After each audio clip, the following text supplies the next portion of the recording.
Assalamualaikum warahmatullahi wabarakatuh. Alhamdulillahirabbil alamin. Wassalatu wassalamu ala asrafil anbiya'i wal mursalin wa ala alihi rasulillahi ajmain. Pertama-tama marilah kita ucapkan puji syukur kepada Allah sehingga saya bisa dapatkan kesempatan pada kali ini untuk membuat video, yaitu video untuk memenuhi ujian tengah semester mata kuliah Sistem Basis Data yang diampu oleh Bapak Rian Amanda MPDT, dimana pada pembuatan video ini saya membahas tentang basis data yang terdiri dari beberapa pembahasan, yaitu bab 1, bab 2, dan bab 3. Bab 1 yaitu membahas tentang konsep basis data, bab 2 membahas tentang basis data relasional, bab 3 membahas tentang siklus hidup perancangan basis data, yang terakhir yaitu pemodelan data. Baiklah, kita masuk ke pembahasan pertama, yaitu bab 1. Baiklah, pertama kita akan membahas bab 1, yaitu konsep basis data. Di sini kita akan membahas beberapa poin, yaitu yang pertama definisi basis data, tujuannya, serta manfaat dan risikonya. Dan yang kedua yaitu DBMS atau Database Management System, yang dibahas yaitu pengertiannya, perbedaannya dengan basis data, dan komponen yang terdapat dalam DBMS serta tipe-tipe filenya. Pertama kita membahas dulu itu definisi basis. Basis itu adalah tempat berkumpul atau tempat bersarang atau seperti markas. Dan selanjutnya data. Data adalah representasi fakta dunia nyata yang mewakili suatu objek seperti manusia, benda, kejadian, atau lain-lainnya yang disimpan dalam bentuk teks, angka, simbol, bunyi, dan kombinasi antara teks dengan angka atau teks dengan gambar. Selanjutnya pengertian basis data yaitu kumpulan dari beberapa data yang saling berhubungan satu dengan yang lain. Selanjutnya itu sistem basis data, di mana pengertian ini adalah sistem yang terdiri dari sekumpulan data-data atau program yang dapat mengakses data-data tersebut atau memanipulasi. Selanjutnya yaitu masuk kita ke komponen sistem basis data atau komponen basis data terdiri dari perangkat keras atau hardware. Selanjutnya yaitu sistem operasi atau operation system. Dan yang ketiga DBMS atau database management system, yang kita bahas nanti pada poin selanjutnya. Dan terakhir itu pemakai dan aplikasi atau perangkat lainnya. Selanjutnya kita bahas tujuan basis data. Tujuannya itu adalah mengatur data atau mengorganisasikan data tersebut. Yang kedua itu tujuannya tidak ada duplikasi data sehingga konsistensi data mudah dijaga. Selanjutnya data tidak tergantung pada program aplikasi sehingga pemeliharaan program aplikasi mudah dilakukan. Yang terakhir itu data dapat dipakai secara bersama oleh beberapa pemakai. Selanjutnya manfaat dari basis data. Manfaatnya itu yang pertama yaitu kecepatan dan kemudahan untuk melakukan suatu sistem basis data ini. Itu bisa membuat kita mudah dalam melakukan penyusunan data, jadi kita harus mempelajari sistem basis data ini. Yang kedua pemusatan kontrol data, selanjutnya ketersediaan serta kelengkapan. Dan selanjutnya itu risiko pemakaian basis data. Risikonya itu adalah perlu personal khusus untuk melakukannya, dan baru perangkat lunak, serta perangkat keras yang khusus tertentu, dan konflik pada data yang dipakai bersamaan. Dan itulah pembahasan dari basis data. Selanjutnya kita masuk ke DBMS atau Database Management System. Di sini kita membahas dulu pengertiannya, di mana pengertian DBMS itu adalah sistem pengorganisasian dan pengolahan database pada komputer. Sistem ini dibuat atau dirancang untuk mampu melakukan berbagai data dengan beberapa referensi data yang sama, dan DBMS ini mampu diakses oleh beberapa perangkat. Selanjutnya itu perbedaan basis data dengan DBMS. Basis data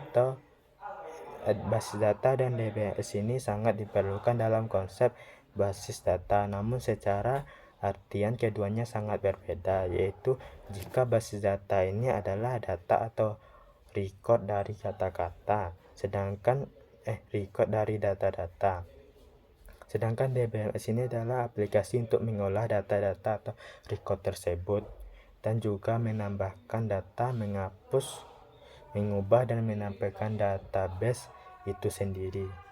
Selanjutnya kita membahas komponen DBMS atau komponen Database Management System. Komponennya itu terdiri dari yang pertama yaitu hardware. Hardware ini adalah perangkat keras, di mana perangkat keras yang digunakan tergantung dengan kebutuhan sistem dan kegunaan DBMS tertentu atau DBMS itu sendiri.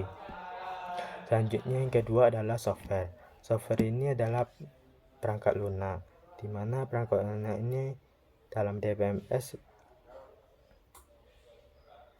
adalah DBMS berikut sistem operasinya, termasuk perangkat lunak. Dan ada perangkat lunak pendukung jaringan jika database tersebut terletak dalam satu jaringan. Selanjutnya yaitu tipe-tipe file yang terdapat dalam DBMS dan tipe-tipe yang terdapat dalam Database Management System. Tipe yang pertama itu file induk. Tipe-tipe file ya maksudnya. Tipe file yang pertama adalah file induk atau file utama atau file pokok. Yang kedua yaitu file transaksi atau file input atau file yang memberi masukan gitu, yang mentransaksikan. Yang ketiga file laporan atau file yang menghasilkan atau file outputnya. Yang keempat yaitu file Yang keempat adalah file pelindung, atau kita harus melindung file ini dengan cara membuat salinan. Jika terjadi kesalahan data kita dalam satu file itu, ya kita masih ada salinan yang udah kita salin sebelumnya. Selanjutnya itu file ada satu lagi yaitu file sejarah, yaitu file sejarah ini maksudnya adalah sejarah itu kan masa lalu, jadi file sejarah ini bisa dikatakan dengan file arsip atau file yang kita sembunyikan atau kita arsipkan. Jadi begitu sajalah pembahasan untuk bab 1, itu tentang basis data dan DBMS. Selanjutnya kita akan membahas pada bab 2. Baiklah, selanjutnya kita akan membahas pada bab 2, yaitu tentang basis data relasional, di mana di sini akan dibahas yaitu tentang basis data relasional dan normalisasi. Pertama kita masuk ke pembahasan pertama yaitu basis data relasional, yaitu bagian pengertian atau pengantarnya terlebih dahulu. Yaitu basis data relasional merupakan suatu cara untuk mengelola secara fisik ke dalam memori. Basis data relasional menggunakan tabel 2 dimensi yang terdiri dari baris dan kolom untuk memberikan gambaran sebuah berkas atau file data. Selanjutnya itu kita membahas tentang keunggulan basis data. Keunggulan basis data ini yang pertama ialah satu, bentuknya sederhana. Jadi basis data relasional ini keunggulannya itu bentuknya sederhana, jadi banyak orang menggunakannya. Yang kedua itu adalah mudah untuk melakukan berbagai operasi data. Jadi untuk melakukan operasi data gitu, jadi basis data ini cocok untuk melakukan tersebut. Untuk melakukan operasi data gitu, cocok gitu, mudah. Selanjutnya adalah membahas tentang istilah dalam basis data relasional. Yang pertama yaitu adalah relasi. Relasi itu adalah sebuah tabel yang terdiri dari beberapa kolom dan beberapa baris. Kedua adalah atribut. Atribut adalah kolom pada sebuah relasi. Itu berarti kolom pada sebuah relasi. Berarti setelah ada relasi ini, di dalam relasi itu ada atribut gitu. Yang ketiga adalah tupel. Tupel ini adalah baris pada sebuah relasi. Jadi ada sebuah relasi mempunyai beberapa kolom dan beberapa baris. Jadi atribut ini adalah terletak pada kolom pada sebuah relasi, sedangkan tupel ini adalah baris pada sebuah relasi tersebut. Yang keempat itu adalah domain. Domain adalah kumpulan nilai yang valid untuk satu atau lebih atribut. Berarti dia menuju ke atribut, itu yang tadi adalah atribut itu beberapa kolom yang ada pada relasi. Selanjutnya itu derajat, jumlah atribut dalam sebuah relasi. Jadi derajat ini adalah jumlah atribut yang ada pada dalam sebuah relasi atau kolom yang ada pada sebuah relasi itu. Yang terakhir adalah cardinality.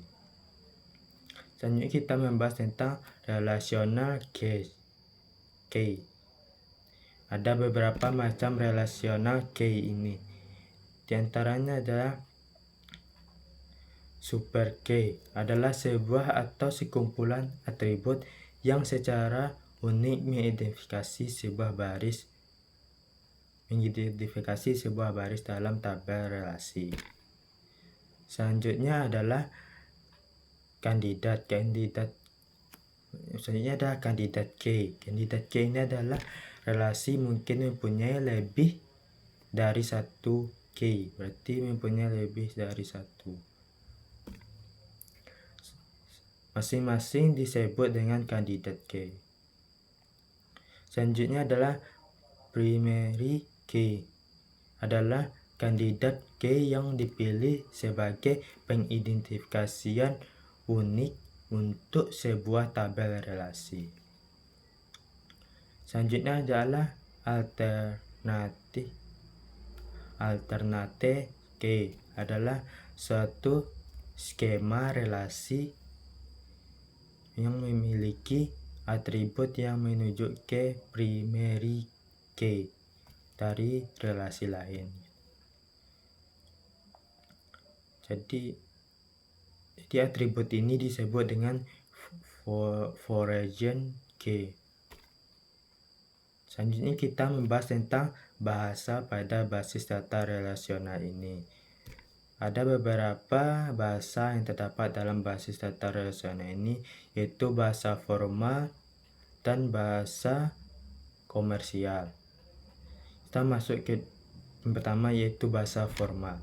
Bahasa formal ini adalah bahasa query yang menerjemahkannya itu menggunakan simbol-simbol matematik atau matematika. Contohnya itu yang pertama yaitu aljabar relasional, yaitu bahasa query prosedural. Selanjutnya adalah kalkulus relasional, yaitu bahasa query yang non proseduralnya. Selanjutnya kita masuk ke bahasa komersial. Bahasa komersial. Bahasa komersial adalah bahasa query yang dirancang sendiri oleh programmer menjadi program aplikasi agar mudah menggunakannya. Contohnya itu QL, query atau berbasis pada bahasa kalkulus relasional.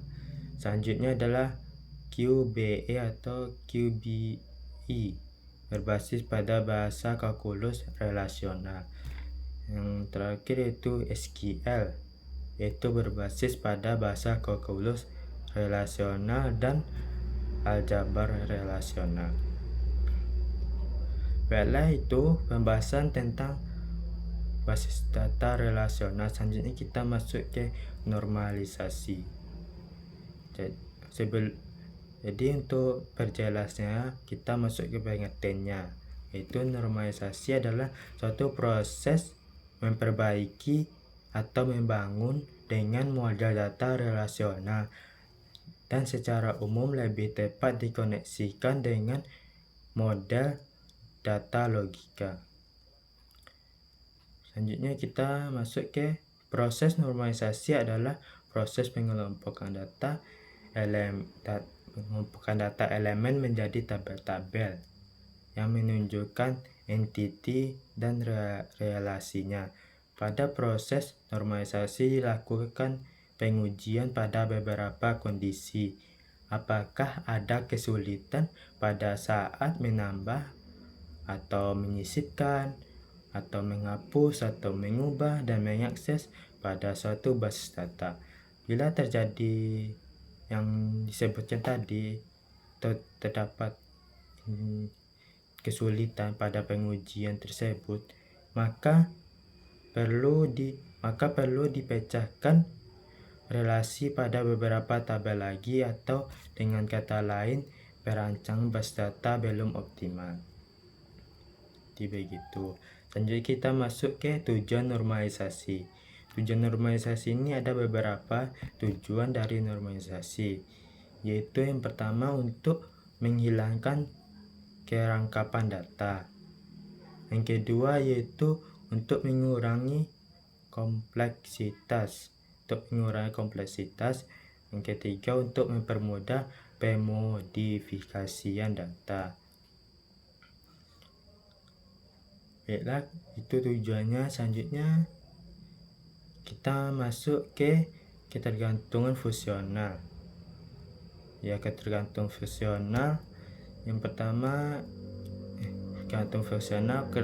ketergantungan fungsional menggambarkan hubungan atribut dalam sebuah relasi. Suatu atribut dikatakan functionally dependensi pada yang lain jika kita menggunakan harga atribut tersebut untuk menentukan harga atribut yang lain.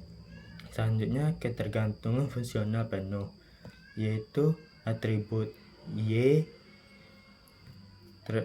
tergantung fungsional penuh pada X jika Y tidak tergantung pada subset X bila X adalah K gabungan. Selanjutnya itu ketergantungan fungsional transitif, yaitu atribut Z tergantung fungsional transitif pada X jika Y tidak tergantung pada X dan Z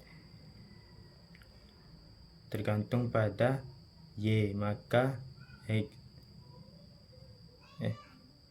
fungsional transitif pada X jika Y tidak tergantung pada X dan Z.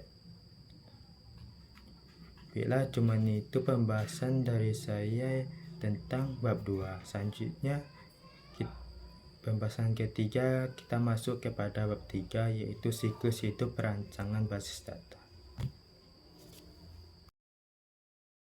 Baiklah, selanjutnya kita masuk ke pembahasan yang ketiga, yaitu bab 3, yaitu membahas tentang siklus hidup perancangan basis data. Pertama, kita membahas tentang perencanaan database atau database planning. Ini merupakan aktivitas manajemen yang memungkinkan tahapan dari database application defensively direlasikan seefektif dan seefisien mungkin. Definisi selanjutnya adalah definisi sistem atau system definition, yaitu menjelaskan batasan-batasan dan cakupan dari aplikasi database dan sudut pandang user yang utama. Sudut pandang user ini mendefinisikan apa yang diwajibkan dari suatu aplikasi database dari perspektifnya. Selanjutnya kita masuk pembahasan analisis dan pengumpulan kebutuhan, yaitu suatu proses pengumpulan dan analisis informasi mengenai bagian organisasi yang didukung oleh aplikasi database dan menggunakan informasi tersebut untuk identifikasi kebutuhan user atau pengguna pada sistem yang baru. Selanjutnya yaitu apa sih informasi yang dikumpulkan oleh pengguna user view gitu. User view adalah yang dikumpulkannya yang paling utama yaitu yang pertama deskripsi data yang digunakan atau dihasilkan.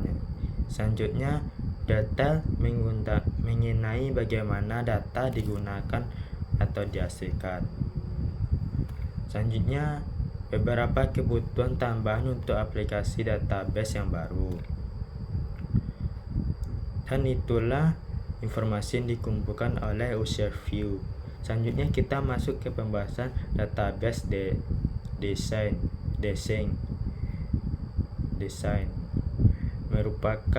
Database design ini merupakan suatu proses pembuatan sebuah desain database yang akan mendukung tujuan dan operasi suatu enterprise. Tujuan utama dari database design ini adalah yang pertama merepresentasikan data dan relationship antar data yang dibutuhkan oleh seluruh area aplikasi utama dan user group atau kelompok pengguna. Yang kedua yaitu menyediakan model data yang mendukung segala transaksi yang diperlukan pada data tersebut. Ketiga yaitu menspesifikasikan desain minimal yang secara tepat disusun untuk memenuhi kebutuhan performa yang ditetapkan pada sistem, misalnya waktu responnya. Selanjutnya kita masuk kepada pendekatan dalam desain database. Yang pertama yaitu top down. Top down ini diawali dengan pembentukan model data yang berisi beberapa entitas high level atau high level tinggi dan relationship yang kemudian menggunakan pendekatan top down secara berturut-turut untuk mengidentifikasikan entitas low level atau level yang rendah, rasional dan atribut lainnya.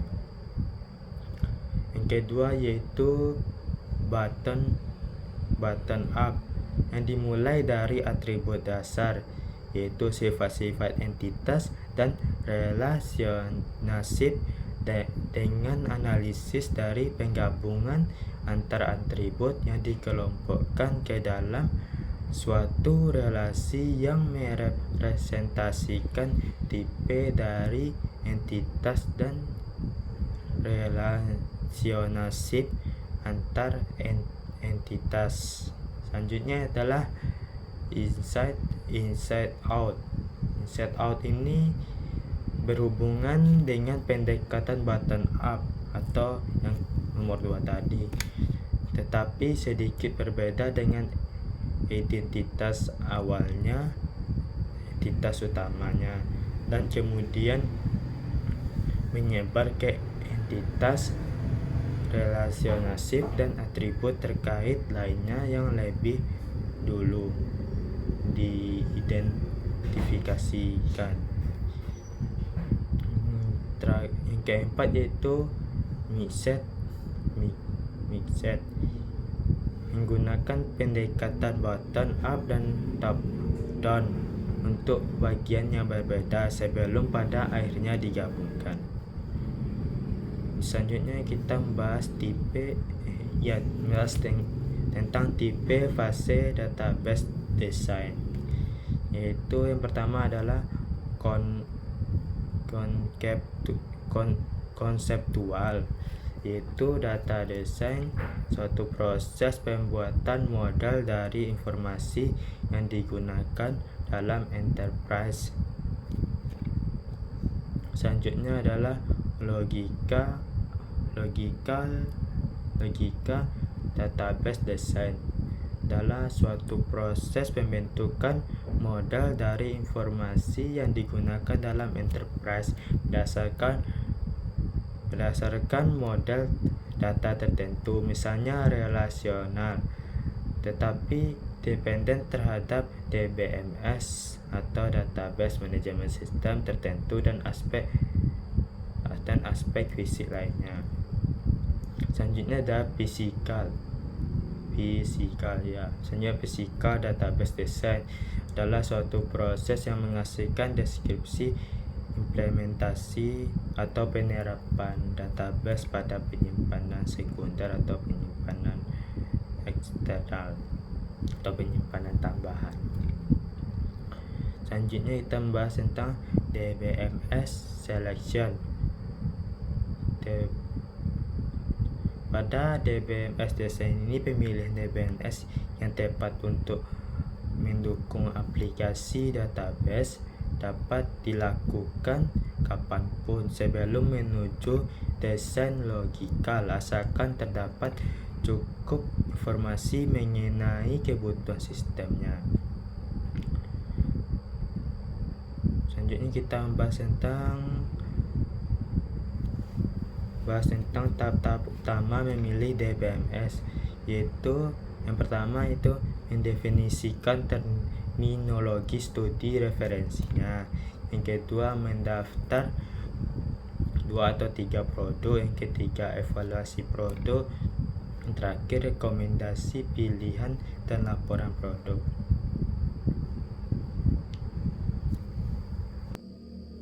Selanjutnya kita membahas tentang desain aplikasi atau application design, yaitu desain antar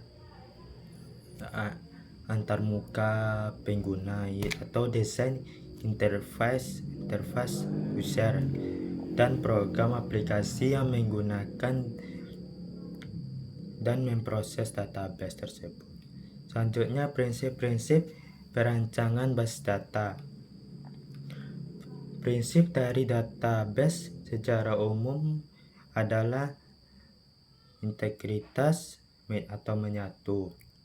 Maka antar suatu file dengan file yang lain harus saling berhubungan.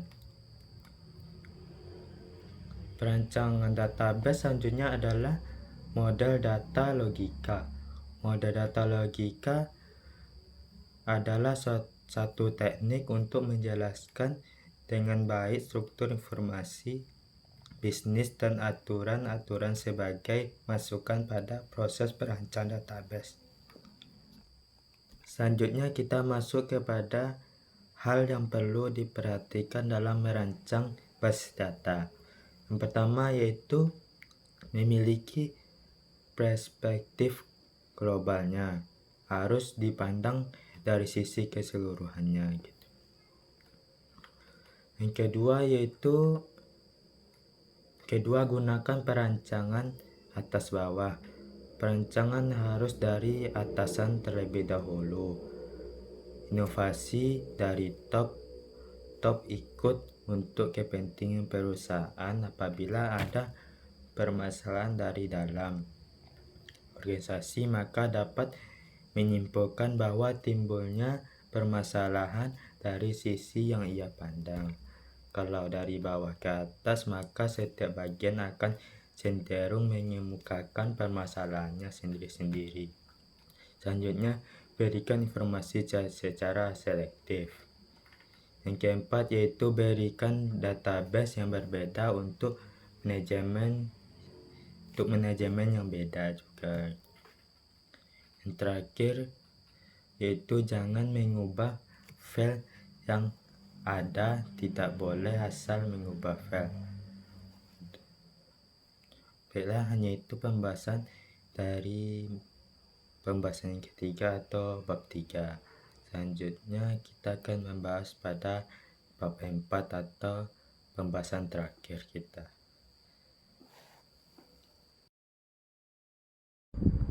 Baiklah, selanjutnya kita masuk ke pembahasan terakhir atau pembahasan bab 4, di mana pembahasan ini tentang pemodelan data.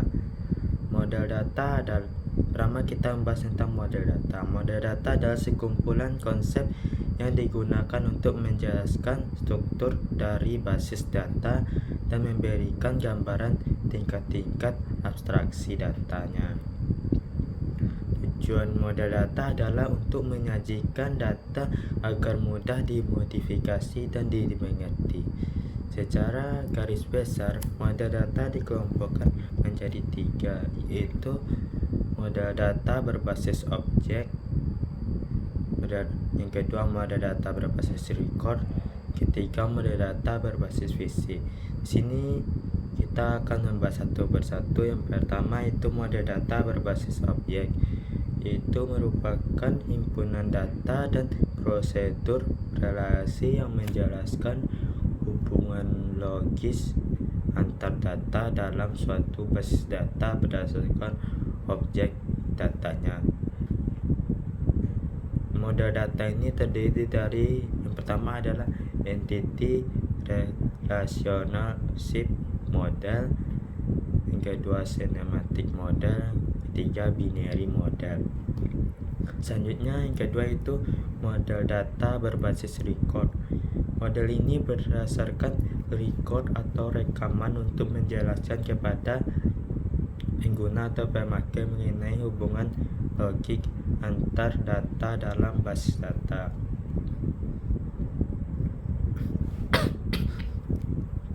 Terdiri dari hierarchical model, kedua network model, ketiga relational model. Yang terakhir yaitu model data fisik. Model ini digunakan untuk menguraikan data di tingkat internal atau menjelaskan kepada pemakai atau pengguna bagaimana data-data dalam basis data disimpan dalam media penyimpanan secara fisik. Model ini jarang digunakan karena kerumitan dan kompleksitasnya yang justru menyulitkan pengguna. Model ini terdiri dari yaitu unifying model, kedua frame memory. Selanjutnya kita membahas tentang konsep dasar ER Modeling Entity Type.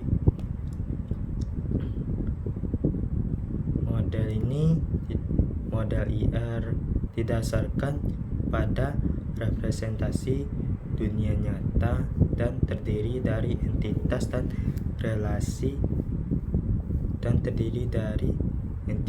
dan relasi antara entitas tersebut. Jadi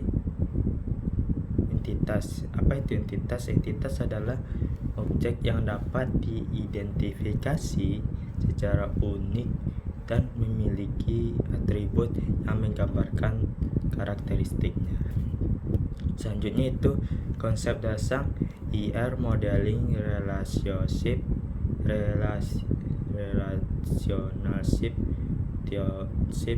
Type adalah relasi adalah hubungan antara dua atau lebih entitas, sedangkan tipe relasi menggambarkan kumpulan entitas yang terkait dan memiliki arti tertentu antara jenis entitas yang terlibat. Derajat relasi menunjukkan jumlah tipe entitas yang terlibat dalam sebuah relasi. Derajat relasi ini terdiri dari yang pertama yaitu binary relationship set. Binary relationship adalah relasi antara dua entitas. Yang kedua adalah ternary relationship, adalah relasi antara tiga entitas. Di relasi ini memiliki tiga entitas. Selanjutnya adalah n-ary relational set, itu relasi antara n entitas itu lebih dari 3 gitu, berarti 4, 5 dan